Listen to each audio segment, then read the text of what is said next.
ഞാനിന്നിങ്ങനെ ഒരു വീഡിയോ ആയിട്ട് വരുമ്പോൾ നിങ്ങൾ ചിലത് എന്നിൽ നിന്ന് എക്സ്പെക്ട് ചെയ്യുന്നുണ്ടാവും അല്ലേ? മദ്യപിച്ച് കാർ ഓടിച്ച അപകടം. സിദ്ധാർത്ഥ് പ്രഭുവിനെതിരെ മനഃപൂർവമല്ലാത്ത, കേട്ടോണം, മനഃപൂർവമല്ലാത്ത നരഹത്യാ കുറ്റം. കാറിടിച്ച് പരിക്കേറ്റയാൾ ഇന്നലെ മരിച്ചിരുന്നു. ഈ അച്ഛനമ്മമാരൊക്കെ സമൂഹത്തിൽ അത്യാവശ്യം നല്ല പേരുള്ള ആളുകളാണെങ്കിൽ, അവർക്ക് അത്യാവശ്യം നല്ല ഹോൾഡ് ഒക്കെ ഉണ്ടെങ്കിൽ, മകൻ ഒരു സീരിയൽ താരവും കൂടെയാണ്, അവൻ എന്ത് തെമ്മാടിത്തരം കാണിച്ചാലും ഇതാ കണ്ടല്ലോ, ഈസി ആയിട്ട് കേസൊക്കെ അങ്ങ് ലഘൂകരിക്കപ്പെടും. പിടികിട്ടിയോ? അങ്ങ് ലഘൂകരിക്കപ്പെടും. എന്ത് മനഃപൂർവമല്ലാത്ത നരഹത്യാ കുറ്റമെന്ന് അവൻ്റെ പേരിലുള്ളതായി. ഇപ്പം അവൻ കള്ളു കുടിച്ചത് മനഃപൂർവമല്ലേ? കള്ളു കുടിച്ചത് മനഃപൂർവമല്ലേ? കള്ളു കുടിച്ച് വണ്ടി ഓടിച്ചത് മനഃപൂർവമല്ലേ? അപ്പം കള്ളു കുടിച്ച് വണ്ടി ഓടിക്കാൻ പാടില്ല എന്നുള്ളൊരു നിയമം നാട്ടിലുണ്ട്. ആ നിയമം തെറ്റിച്ച് റോട്ടിലെ വണ്ടിയും കൊണ്ട് ഇറങ്ങി ഒരുത്തനെ ഇടിച്ച് കൊന്നു. അത് മനഃപൂർവമല്ലാത്ത നരഹത്യാ കുറ്റം അല്ലയോ?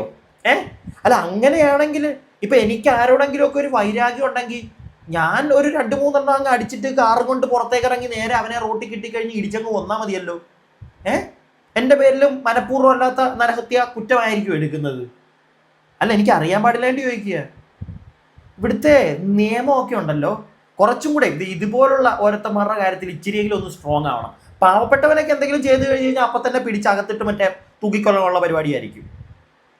എന്തൊക്കെയായി കാണുന്നത്? ഈ ഒരു പോസ്റ്ററിൻ്റെ അടിയിൽ വന്ന കമൻറ്റുകളുണ്ട്. നമുക്ക് അതിൽ നിന്ന് തന്നെ തുടങ്ങാം. കുറച്ചധികം കാര്യങ്ങൾ പറയാനുണ്ടേ.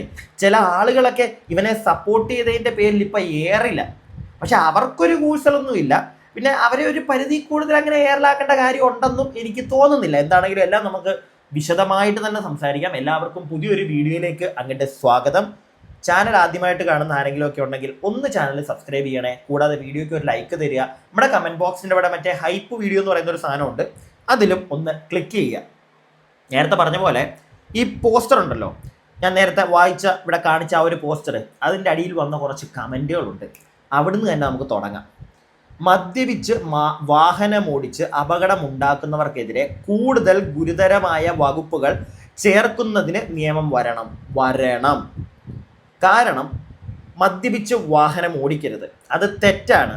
അങ്ങനെ ഓടിച്ചാൽ ഇതുപോലൊക്കെ ആരുടെയെങ്കിലുമൊക്കെ ജീവൻ പോകുമെന്ന് എല്ലാവർക്കും എല്ലാ പോലീസ് ഉദ്യോഗസ്ഥരും ഇവിടുത്തെ കോടതിക്കും ഒക്കെ അറിയാവുന്നതാണല്ലോ.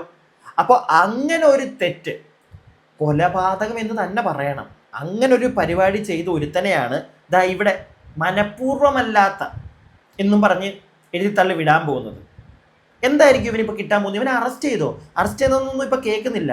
അറസ്റ്റ് ചെയ്താൽ തന്നെ എത്ര ദിവസം? അച്ഛൻ അഡ്വക്കേറ്റ് ആണ്, അമ്മയും അത്യാവശ്യം നല്ല ഏതോ ഒരു പൊസിഷനിൽ ഇരിക്കുന്ന ഒരു വ്യക്തിയാണ്, മനസ്സിലായില്ലേ? അതുകൊണ്ട് തന്നെയാണല്ലോ ഈ ചേട്ടൻ 24-ാം തീയതി ഒരു പാവത്തിനെ വണ്ടി ഇടിപ്പിച്ചിട്ട് ആശുപത്രിയിലും ആക്കി, കോട്ടയം മെഡിക്കൽ കോളേജിൽ. അടുത്ത ദിവസം ഉച്ച കഴിഞ്ഞപ്പോൾ ചെറുക്കൻ പുറത്തുണ്ട്. അവൻ്റെ ഫോൺ എടുത്ത് ഇൻസ്റ്റഗ്രാമിൽ അവനെ പറ്റി ആരൊക്കെയാണ് സംസാരിക്കുന്നത് എന്നൊക്കെ അവൻ നോക്കി ലാസ്റ്റ് എൻ്റെയൊക്കെ സ്റ്റോറി വന്ന് നോക്കുന്നു ചെറുക്കൻ. ഞാൻ എടുത്ത് സ്ക്രീൻ റെക്കോർഡൊക്കെ ചെയ്ത് വെച്ചിട്ടുണ്ടേ, സ്റ്റോറിയൊക്കെ നോക്കുന്നു. ഇനി ഇതെല്ലാം കഴിഞ്ഞിട്ട് ചിലപ്പോൾ നമുക്കൊക്കെ പണി തരാനായിരിക്കും. കാരണം കുറച്ചധികം കാര്യങ്ങൾ നമ്മൾ പറഞ്ഞിട്ടുണ്ടല്ലോ. കഴിഞ്ഞ വീഡിയോയിൽ ഒരു ഉണ്ണിയുടെ കമൻറ്റ് ഞാൻ കണ്ടു, എനിക്ക് അച്ചൂയാണെന്ന് ഇവനോട്. അച്ചൂയ ഇവനാരേ? ഇവൻ മമ്മൂട്ടിയാ? മോഹൻലാലാ? നസ്ലിന ആണോ അവൻ? ഇവനോടൊക്കെ എന്തിനാടെ അസൂയ? വേറെ കുറച്ചും കൂടെ വേറെ മേപ്പോട്ട് പോട്ടെ, അവരുടെയൊക്കെ പേര് പറ. ഇച്ചിരി അസൂയ ഉണ്ടെന്ന് വേണമെങ്കിൽ പറഞ്ഞ് നമുക്ക് സമ്മതിച്ചു തരാം. ഇവനോടൊക്കെ എന്തിനാടെ അസൂയ? ഇതുപോലെ കള്ളു കുടിച്ച് കാറിൽ പോയി വല്ലോൻ്റെയൊക്കെ നെഞ്ചത്ത് ഇടിച്ച് കയറ്റി ഇല്ലാതെ ആക്കാനുള്ള അതിനോടാണോ എനിക്ക് അസൂയ തോന്നേണ്ടത്? എനിക്ക് മനസ്സിലായില്ല. ചിലവന്മാരുടെ കമൻറ്റാ അസൂയാണെന്ന് ഇവനോട്.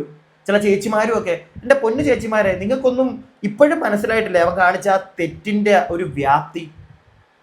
അടുത്തൊരു കമൻറ്റ്, മദ്യപിച്ചാൽ പിന്നെ വണ്ടി ഓടിക്കരുത് എന്ന എല്ലാ മദ്യപാനികൾക്കും അറിയാം. അറിഞ്ഞുകൊണ്ട് തെറ്റ് ചെയ്ത ഇവന് നല്ല ശിക്ഷ കൊടുക്കണം. സത്യമല്ലേ? അറിഞ്ഞുകൊണ്ടല്ലേ അവൻ ആ തെറ്റ് ചെയ്തത്? കള്ളു കുടിച്ച് കാർ ഓടിക്കരുത് എന്നറിയാം. ഓക്കെ, കള്ളു കുടിച്ച് അവൻ കാർ ഓടിച്ചു, ഏതെങ്കിലും വേറെ ആരും ഇല്ലാതായി പോയി അവൻ എടുത്തു. പക്ഷെ എടുക്കുമ്പോൾ റോട്ടിൽ കൂടെ മെല്ലെ പോകണ്ടേ? അവൻ്റെ അച്ഛൻ്റെ റോഡാണെന്നും കരുതിയല്ലേ അവൻ പാഞ്ഞു കുത്തിപ്പോയി കണ്ട വണ്ടിയിലും ഒക്കെ ഇടിച്ചൊരു പാവത്തിനെ ഇല്ലാതെയാക്കിയത്. അപ്പം അത് അഹങ്കാരമല്ലേ? അത് മനഃപൂർവ്വമല്ലേ? എൻ്റെ കുറച്ച് സംശയങ്ങളാണ് കേട്ടോ. നിങ്ങൾക്ക് മറുപടി കാണും. നിങ്ങൾ താഴെ കമൻറ്റിൽ പറ, നിങ്ങളെങ്കിലും പറ.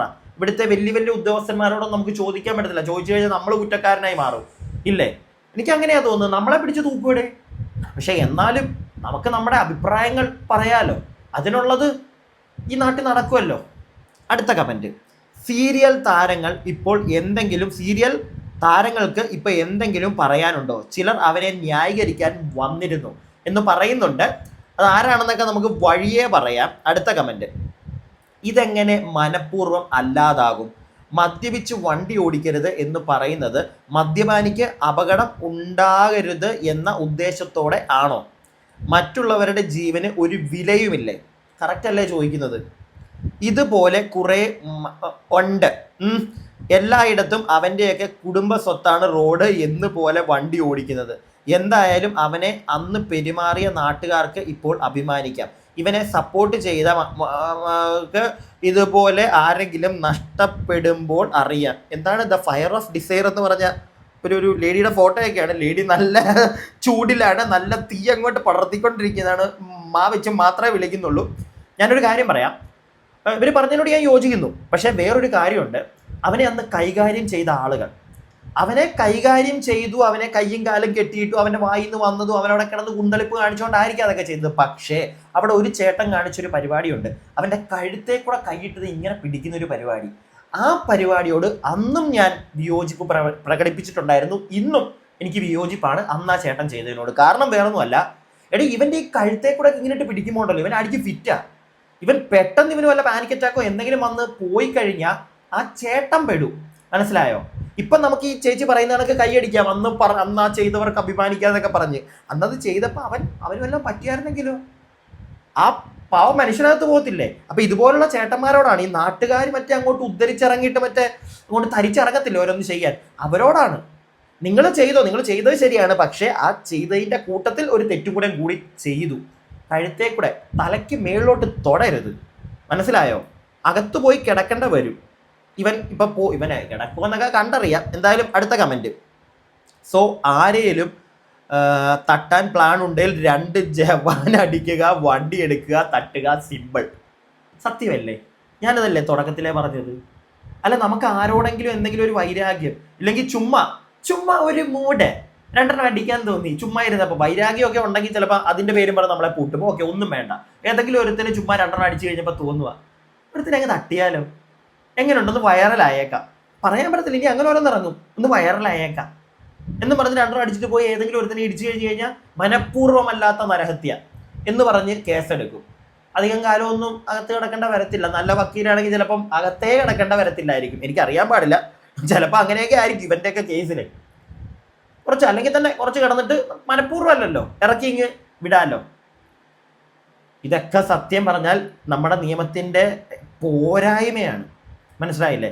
ഒരുപാട് പേർക്ക് രക്ഷപ്പെടാൻ വേണ്ടി ഒരുപാട് നിയമ കുരുക്കുകളല്ല ഇതൊക്കെ, നിയമം ഒരു കുരുക്കും ഇല്ലാതെ ലൂപ്പ് ഹോൾസ് ആണ്. ഇവനെയൊക്കെ അങ്ങനെ ഇറക്കി വിടും, ഉറപ്പല്ലേ? അടുത്ത കമൻറ്റ്, മദ്യപിച്ച് വാഹനം ഓടിക്കുന്നത് തെറ്റാണ് എന്നിരിക്കെ മദ്യപിച്ചാൽ കൺട്രോൾ നഷ്ടപ്പെടാം എന്ന് സയൻറ്റിഫിക്കായി തെളിയുന്ന പക്ഷം അതെല്ലാം അറിഞ്ഞുകൊണ്ട് മദ്യപിച്ച് ഒരാളെ വാഹനം കയറ്റി കൊന്നത് എങ്ങനെയാണ് മനഃപൂർവ്വമല്ലാതെ നരഹത്യ ആകുന്നത്? സത്യമല്ലേ ചോദിക്കുന്നത്? സത്യമല്ലേ ആ ചേട്ടൻ ചോദിച്ചത്? ഇതാ ഞാൻ തുടക്കത്തിലേ പറഞ്ഞത്. പിന്നെ സിദ്ധാർത്ഥൻ അവന് സത്യം പറഞ്ഞു കഴിഞ്ഞാൽ അറിയാം, അവൻ 2 അടിച്ചു കഴിഞ്ഞാൽ കട്ടാണെന്നുള്ള കാര്യം അവൻ ആളുകളോട് പറഞ്ഞിട്ടുണ്ടത്. അടുത്ത ദിവസം അടിച്ച് ഫിറ്റായി കയറി ചെന്നിട്ട് അടുത്ത ദിവസം ചില ആളുകളോട് ചോദിച്ചിട്ടുണ്ട്, മോനെ ഇന്നലെ ഞാൻ നിന്നെ വല്ലതും പറഞ്ഞായിരുന്നോടാ എന്നൊക്കെ ചോദിച്ച അവസ്ഥകളുണ്ട്. എനിക്കറിയാം, ഞാൻ കേട്ടിട്ടുണ്ട് ഒരു വ്യക്തി ഇത് പറയുന്നത്. മനസ്സിലായില്ലേ? ഞാൻ ആ വ്യക്തി ഒന്നും ഇതിനകത്തോട്ട് വലിച്ചടയ്ക്കാത്തത്, അവർക്ക് താല്പര്യമില്ല. ഇല്ലെങ്കിൽ അവരുടെ വോയിസ് ക്ലിപ്പും ഒക്കെ എനിക്കെടുത്ത് കാണിക്കാം നിങ്ങളെ. അവർക്ക് താല്പര്യമില്ല, ഞാനും അത് ചെയ്യുന്നില്ല. പക്ഷെ അവനറിയാം, സിദ്ധാർത്ഥൻ ഇനി എത്രയൊക്കെ ന്യായീകരിക്കാൻ ശ്രമിച്ചാലും താങ്കൾക്കറിയാലോ അടിച്ചു കഴിഞ്ഞാൽ തനിക്കൊരു കൺട്രോളും ഇല്ലയെന്ന്. എന്നിട്ട് ഈ പരിപാടി, ഒരു പാവം മനുഷ്യനാണ്. അത് ആലോചിക്കുക. ജീവിതകാലം മൊത്തം നിനക്ക് ഓർക്കാനുള്ളതുണ്ട്. ഞാൻ കഴിഞ്ഞ ദിവസം പറഞ്ഞില്ലേ, നിന്റെ സൈഡിൽ നിന്ന് ഒന്ന് ഞാൻ ചിന്തിച്ചു നോക്കി, ജീവിതകാലം മൊത്തം നിന്റെ അകത്തൊരു കുത്തല് കാണും. ഒരു പാവത്തിനെ ഇടിച്ച് കൊന്നല്ലോ, ചിലപ്പം കാശും പണമൊക്കെ ഉള്ളതുകൊണ്ട് ചിലപ്പോൾ ഇറങ്ങി വരായിരിക്കും. പക്ഷേ എന്തൊക്കെയാണെങ്കിലും ജീവിതകാലം മൊത്തം അത് കാണും. ഓർത്തന്നെ തീർത്തതിൻ്റെ ആ ഒരു സാധനം നിന്റെ ഉള്ളിൽ തന്നെ എന്നും കാണും. അത് പെട്ടെന്നൊന്നും പോകും. അത്യാവശ്യം മനുഷ്യപ്പറ്റുള്ളവനാണെങ്കിൽ അത് പോകുമെന്ന് എനിക്ക് തോന്നുന്നില്ല. ഇനി വേറൊരു കമന്റ്, ഈ കമന്റിൽ നമ്മുടെ ജിഷിൻ മോഹൻ, സീരിയൽ താരമൊക്കെയാണ്, ലാസ്റ്റ് ബിഗ് ബോസിലുണ്ടായിരുന്ന വ്യക്തിയാണ്, പുള്ളിയെ ടാഗ് ചെയ്തിട്ടാണ് ഇത് ഇട്ടിരിക്കുന്നത്. എന്തേലും ഇനി സപ്പോർട്ട് ചെയ്യാൻ ഉണ്ടോ എന്ന് ചോദിച്ചിട്ടാണ് ക്വസ്റ്റ്യൻ മാർക്കൊക്കെ കൊടുത്തിട്ടുണ്ട്. കണ്ടല്ലോ ഇതെന്താ സംഗതി എന്ന് വെച്ച് കഴിഞ്ഞാൽ, ജിഷിൻ ചേട്ടൻ ഈ സിദ്ധാർത്ഥന്റെ കഴുത്തേൽ അല്ലെങ്കിൽ ഇവനന്ന് വണ്ടി ഇടിച്ച സമയത്ത് ഇവനെ സപ്പോർട്ട് ചെയ്തു എന്ന് ചോദിച്ചു കഴിഞ്ഞാൽ, ജിഷിന്റെ വീഡിയോ കണ്ടപ്പോഴത്തേക്ക് സപ്പോർട്ട് ചെയ്യുന്ന കണക്കല്ല എനിക്ക് തോന്നിയത്. എന്നാൽ ചെറിയ രീതിയിൽ ഇവന്റെ ഈ കഴുത്തേൽ പിടിച്ച പരിപാടി ഉണ്ടല്ലോ, അതിനെ പുള്ളി എതിർക്കുന്നുണ്ട്. അത് പറഞ്ഞുകൊണ്ട് ഇവൻ ചെയ്ത തെറ്റിനെ ചൂണ്ടിക്കാണിക്കുന്നുണ്ട്. ഇവനെ അങ്ങോട്ട് എന്താണ് ഒരുപാട് അങ്ങോട്ട് സപ്പോർട്ട് ചെയ്യുന്ന കണക്കൊന്നും തോന്നിയില്ല. പുള്ളി അന്ന് എന്താ പറഞ്ഞത് നിങ്ങളൊന്ന് കേക്ക്, എന്നിട്ട് നമുക്ക് ബാക്കി സൈബർ ബുള്ളിങ് എങ്ങനെയാണ്, എവിടുന്നൊക്കെയാണ്, പുള്ളിയുടെ ഭാര്യ കുറച്ച് കാര്യങ്ങൾ പറയുന്നുണ്ട്, അതിലേക്കൊക്കെ പോവാം. അതും ഇതൊന്ന് കേട്ടോ.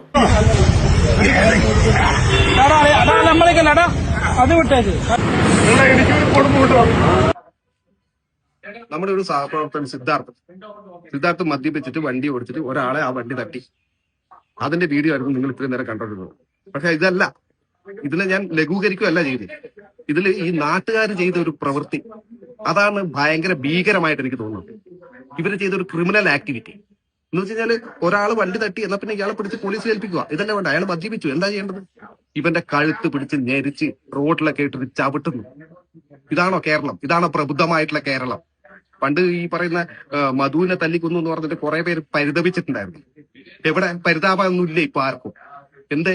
അവനൊരു ആർട്ടിസ്റ്റാണ്, അവനൊരു സെലിബ്രിറ്റിയാണ്. എന്ന് വെച്ചാല് മാക്സിമം ഇവരെ ചവിട്ടി താഴ്ത്തണം, അതാണല്ലോ വേണ്ടത്. ഇപ്പൊ കുറെ പേര് പറയായിരിക്കും, എന്താണ് അവൻ ചെയ്തുകൊണ്ടല്ലേ അവനെ ചെയ്തതെന്ന്. ഇത് ചെയ്യാൻ വേണ്ടിയാണോ ഇവിടെ നാട്ടുകാരുള്ളത്? ഇവിടെ പോലീസുകാരും കേസും. ചേട്ടാ, അവൻ ആർട്ടിസ്റ്റ് ആണ്, അവൻ സെലിബ്രിറ്റിയാണ്, ആ പറഞ്ഞവരോട് നമ്മൾ യോജിക്കുന്നില്ല. ഇവിടെ ഒരു സാധാരണക്കാരനാണ് ഈ പരിപാടി ചെയ്തതെങ്കിലും നല്ല ഇടി കിട്ടും കേട്ടോ. സാധാരണക്കാരനാണെങ്കിലും നല്ല ഇടി കിട്ടും. ആർട്ടിസ്റ്റ്, സെലിബ്രിറ്റി, ആ പറഞ്ഞതിനോട് ഞാൻ യോജിക്കുന്നില്ല. അതുപോലെ തന്നെ പുള്ളി തന്നെ പറയുന്ന ഒരു കാര്യമുണ്ട്, ഞാൻ അവനെ ലഘൂകരിക്കാൻ, അവൻ ചെയ്ത പ്രവൃത്തിയെ ലഘൂകരിക്കാനൊന്നും നിൽക്കുന്നില്ല. പക്ഷെ പുള്ളി ഇതിനകത്ത് പറഞ്ഞു വെക്കുന്ന ഒരു കാര്യം ഇതാണ്, ആ നാട്ടുകാർ അന്ന് അവനെ എടുത്ത് പെരുമാറിയതും അവന്റെ പൊങ്ങയ്ക്ക് കഴുത്തേന്ന് പുറകെ കൂടെ പിടിക്കുന്നില്ലേ പുള്ളി തുടക്കത്തിൽ കാണിച്ച ആ ഒരു സാധനമാണ്. പുള്ളിക്ക് അങ്ങോട്ട് എന്തോ ആ ചെയ്തതിനോട് യോജിക്കുന്നില്ല പുള്ളി. അതാണ് പുള്ളി പറയാൻ ഉദ്ദേശിച്ചത്. പക്ഷെ പറഞ്ഞു വന്നപ്പം സെലിബ്രിറ്റി, ആർട്ടിസ്റ്റ്, അതുകൊണ്ടാണ് അവനോട് അങ്ങനെ ചെയ്തത്, അതൊന്നുമല്ല. ആ പറഞ്ഞതിനോട് ഞാൻ യോജിക്കുന്നില്ല. അതല്ല, സാധാരണക്കാരൻ, ഞാനടുത്ത് ചെയ്തെങ്കിലും നല്ലടി കിട്ടും. അവനാണെങ്കിലും അറിയാൻ സാധിച്ചത് ഈ സിദ്ധാർത്ഥ് പ്രഭു അവിടെ കിടന്ന് നല്ല ഷോ കാണിക്കുന്നുണ്ടായിരുന്നു. നല്ല ഷോ. ആൾക്കാരുടെ നെഞ്ഞത്തോട്ട് ചാടി കയറിക്കൊണ്ട് ചെന്നു. ആൾക്കാർ പിടിച്ചു വലിച്ച് ചവിട്ടി കൂട്ടി. പക്ഷേ ചവിട്ടി കൂട്ടിയപ്പോൾ കയ്യും കാലും കെട്ടിയിട്ട് പോലീസിൻ്റെ കൊടുക്കണമായിരുന്നു. അതായിരുന്നു ചെയ്യേണ്ടത്. ജിഷിൻ പറഞ്ഞതിനകത്തെ ഒരു പോയിന്റ്, അത് ഞാനും കടമെടുക്കുന്നു, അത് ഞാനും പറയുന്നു. അതായത് ഈ കഴുത്തെ കൂടെ തുടക്കത്തിൽ പറഞ്ഞ കണക്ക് അതിനോട് ഒരിക്കലും യോജിക്കാൻ പറ്റത്തില്ല. ആ ചെയ്തതിനോട് ഒരിക്കലും യോജിക്കാൻ പറ്റത്തില്ല. അവൻ ചെയ്ത പരിപാടിയെ ലഘൂകരിക്കുകയല്ല ഞാൻ അങ്ങനെ പറയത്തുള്ളൂ. അല്ലാതെ ആർട്ടിസ്റ്റ് ചെയ്ത പരിപാടിയെ ലഘൂകരിക്കുക എന്നല്ല. ആ മോൻ ചെയ്തതിനകത്ത് നമ്മൾ ഒരു രീതിയിലും അവനെ സപ്പോർട്ട് ചെയ്യാൻ പറ്റത്തില്ല. പക്ഷെ കഴുത്തെ കയറിയൊക്കെ പിടിച്ച് അവൻ വല്ലം പറ്റിയ ആ പുറകിൽ നിന്ന് പിടിക്കുന്ന ചേട്ടനകത്ത് പോകും. സാധാരണക്കാരൻ പോകും അകത്ത്. അപ്പൊ അതേ സെലിബ്രിറ്റി ആയതുകൊണ്ട് മനഃപൂർവ്വം അല്ലാത്ത നരഹത്യയായി. അന്ന് ആ ചേട്ടൻ ഇവന്റെ കൊങ്ങയ്ക്ക് പിടിച്ച് ഇവര് വല്ലതും പറ്റിയായിരുന്നെങ്കിലോ മനഃപൂർവ്വം അല്ലാത്ത നരഹത്യ ആവുമോ? ഇല്ല. ഉറപ്പായിട്ടും പുള്ളിയെ പിടിച്ച് അകത്തിട്ട് തീർത്താനെ ഇല്ലേ? അതാണ് ഞാൻ പറയാൻ ഉദ്ദേശിക്കുന്നത്. മനസ്സിലായില്ലേ? എന്താണെങ്കിലും പുള്ളി ഈ വീഡിയോയിൽ ഇങ്ങനെ പറഞ്ഞുകൊണ്ട് തന്നെ ആർട്ടിസ്റ്റും സെലിബ്രിറ്റിയൊക്കെ പറഞ്ഞുകൊണ്ടായിരിക്കും പുള്ളിയായിപ്പോൾ എടുത്തു വെച്ച് അങ്ങ് താങ്ങുക. സോഷ്യൽ മീഡിയയിൽ പുള്ളിയെ താങ്ങുന്നു. അതുകൊണ്ട് തന്നെ പുള്ളിയുടെ ഭാര്യ ഒരു സൈഡിൽ നിന്ന് എപ്പോഴും ചേച്ചിയാണ്, അമ്മയാണ് ഇറങ്ങുന്നത്. പുള്ളിക്കെതിരെ എന്തെങ്കിലും വന്നു കഴിഞ്ഞാൽ ഉടനെ അമ്മയെ ഇറങ്ങാറുണ്ട്. ലൈക്ക് അത് അവരുടെ സ്നേഹത്തിന്റെ, ആ ഒരു ബോണ്ടിന്റെ, ഭർത്താവിനെ തൊട്ട് കഴിഞ്ഞാൽ ഭാര്യ വെറുതെ ഇരിക്കത്തില്ല, ചാടി ഇറങ്ങുന്നുണ്ട്. അപ്പോൾ എന്താണെങ്കിലും മനോരമ ഓൺലൈനിൽ കുറച്ച് മുന്നേ ഒരു പോസ്റ്റർ കണ്ടു. ഞങ്ങൾ ആരെയും വണ്ടി കയറ്റി കൊന്നിട്ടില്ല, ചീത്ത വിളിക്കുന്നവരോട് ജിഷിന്റെ ഭാര്യ അമയ. ജിഷിൻ ഒന്നും മിണ്ടിയിട്ടില്ല. ഭാര്യ ഒരു പോസ്റ്റ് ആയിട്ട് വന്നിട്ടുണ്ട്. ഇതാണ് പോസ്റ്റ്. ചെറുതും വലുതുമായ എല്ലാ പൊങ്കാലയും സ്വീകരിക്കുന്നു. വരിക, ഇടുക, മാറി നിന്ന് പ്രാഗിക്കഴിഞ്ഞാൽ പോകുക. ഞങ്ങൾ ആരെയും വണ്ടി കയറ്റി കൊന്നിട്ടില്ല, ആരോടും കൊല്ലാൻ ആഹ്വാനം ചെയ്തിട്ടുമില്ല. ആരെങ്കിലും അത് ചെയ്തെങ്കിൽ അതിനെ ന്യായീകരിച്ചിട്ടുമില്ല. ആൾക്കൂട്ട ആക്രമണം, ശിക്ഷാ നടപടി, ജനം സ്വീകരിച്ചതിനെതിരെ സംസാരിച്ചു. അതിൽ ഇപ്പോഴും ഒരു മാറ്റവുമില്ല. ആ പറഞ്ഞതിൽ ഒരിഞ്ച് പുറകോട്ടുമില്ല. ഈ ആൾക്കൂട്ട ആക്രമണം ഞാൻ യോജിക്കുന്നില്ല. പക്ഷെ അമ്മയെ മനസ്സിലാക്കേണ്ട ഒരു കാര്യം, പേരെവിടെയെങ്കിലും തെറ്റിപ്പോയെങ്കിൽ ക്ഷമിക്കുക. ഈ നമ്മുടെ സിദ്ധാർത്ഥ് ഇവൻ അവിടെ കിടന്ന് ഇവൻ കണ്ട വണ്ടിയിലൊക്കെ ഇടിച്ചിട്ട് വന്നിട്ടാണ് ആ പുള്ളിയെ വണ്ടി ഇടിച്ച് തെറിപ്പിച്ചത്, റോഡ് സൈഡിൽ നിന്ന് ഒരുത്തനെ. അത് കഴിഞ്ഞ് ഇവനെ കാറിൽ നിന്ന് വെളിയിൽ ഇറങ്ങിയിട്ട് ഇവൻ അവിടെ ആൾക്കാർക്കൊന്നും പിടികൊടുക്കുന്നില്ല. ഇവൻ അവിടെ കിടന്ന് അങ്ങ് ആഴിഞ്ഞാടുമായിരുന്നെന്നാണ് അറിയാൻ സാധിച്ചത്. ഇത് കണ്ട പല ആളുകളും പറയുന്നതാണ്, മനസ്സിലായില്ലേ? അങ്ങനെ ഒരു അവസ്ഥ വന്നപ്പോഴാണ് ആളുകളെല്ലാം കൂടെ ചേർന്ന് ഇവനെ എടുത്ത് കൈകാര്യം ചെയ്ത് കയ്യും കാലും കെട്ടി അവിടെ ഇട്ടത്. പിടികിട്ടിയോ? അതിപ്പം അവനല്ല, നമ്മളാണെങ്കിൽ പോലും അതേ ചെയ്യുള്ളൂ അവിടെ നിൽക്കുന്നവര്. അതുകൊണ്ട് ആൾക്കൂട്ട വിചാരണ ഇതിനെ അങ്ങനെ എടുക്കണ്ട. ആൾക്കൂട്ടം ഇടപെടാൻ കാരണം ഇവൻ മറ്റേ ആൾക്കൂട്ടമാണെങ്കിൽ ഇവൻ ഒറ്റയ്ക്ക് നിന്നിട്ടാണ് ഇവൻ അങ്ങോട്ട് പൊളിക്കുന്നത്. പിടികിട്ടിയോ? ഇടിച്ച് തെറിപ്പിച്ച് മറ്റേ സിനിമയിലൊക്കെ കാണുന്നതൊക്കെ ആയിരുന്നു. അതുകൊണ്ട് തന്നെ ഇതിനെ ആൾക്കൂട്ട വിചാരണ എന്നല്ല പറയണ്ടേ. പക്ഷെ എങ്കിൽ പോലും നിങ്ങൾ പറഞ്ഞ ഒരു കാര്യത്തിനോട്, അല്ലെങ്കിൽ ജിഷിൻ പറഞ്ഞൊരു കാര്യത്തിനോട് ഞാൻ വീണ്ടും യോജിക്കുന്നു. കഴുത്തേലൊക്കെ പിടിച്ച് മറ്റേ ശ്വാസം മുട്ടിച്ച് അതൊക്കെ ഓവറാ. അതൊന്നും വേണ്ട. പറഞ്ഞു കേട്ടില്ലേ? അതൊന്നും വേണ്ട. പിന്നെ ഇവർ ഈ അമ്മയൊക്കെ അവർ പറഞ്ഞതിനകത്ത് തന്നെ ഉറച്ചു നിൽക്കുന്നുണ്ട് കേട്ടോ. അവർ മാറിയൊന്നും ഓടിയെങ്കും പോയിട്ടില്ല. അവർ പറഞ്ഞതിനകത്ത് ഇപ്പോഴും അവർ ഉറച്ചു നിൽക്കുന്നുണ്ട്. അത് തന്നെ വലിയൊരു കാര്യം. പക്ഷെ നല്ല രീതിയിൽ ആൾക്കാരെ എടുത്തു വെച്ച് താങ്ങുന്നുണ്ട്. അതിന്റെ മെയിൻ കാര്യം ഇതാണ്. ജിഷിൻ സംസാരിച്ചപ്പോഴത്തേക്ക് അവൻ സെലിബ്രിറ്റി ആയതുകൊണ്ടാണ്, അവൻ ആർട്ടിസ്റ്റ് ആയതുകൊണ്ടാണ് ഇങ്ങനെ പെരുമാറുന്നത്. ആ പറഞ്ഞത് തെറ്റാണ്. എൻ്റെ അഭിപ്രായമാണ്, എൻ്റെ പെർസ്പെക്റ്റീവാണിത്. ഓക്കെ, അമ്മയൊക്കെ ഇത് കാണുന്നുണ്ടെങ്കിൽ ഇത് എൻ്റെ മാത്രം പെർസ്പെക്റ്റീവാണ്. ആ പറഞ്ഞത് തെറ്റാണ്. ഒരു ആർട്ടിസ്റ്റ് അല്ല, സാധാരണക്കാരനാണെങ്കിലും റോട്ടിൽ കിടന്ന് ഈ പരിപാടി കാണിച്ചു കഴിഞ്ഞാൽ ഞാൻ തന്നെ കണ്ടിട്ടുണ്ട്. വണ്ടിയൊക്കെ അടിക്ക് പിറ്റായിട്ട് കൊടുന്ന് ഇടിച്ച് കയറ്റി കഴിഞ്ഞാൽ നാട്ടുകാർ അവിടെ നിൽക്കുന്നവരെ എടുത്തിട്ട് കുമ്മും. പിടികിട്ടിയോ? പക്ഷെ ഇവിടെ അവൻ്റെ കൊങ്ങയ്ക്ക് അതിനോടൊന്നും നമുക്ക് യോജിക്കാൻ പറ്റുന്നില്ല. ഇനി അമ്മയെ കുറച്ച് മുന്നേ ഒരു വീഡിയോ സ്റ്റോറിയാണ് ഇട്ടേക്കുന്നത്, അതും കൂടെ ഞാൻ നിങ്ങൾക്കൊന്ന് കാണിച്ചു തരാം. കുറച്ച് കാര്യങ്ങൾ, അതും അവിടെ ഇവിടെ തൊടാതെ കുറച്ച് കാര്യങ്ങൾ പറഞ്ഞങ്ങ് പോവാണ്. അമ്മയ, ഇതൊന്ന് കണ്ടോ.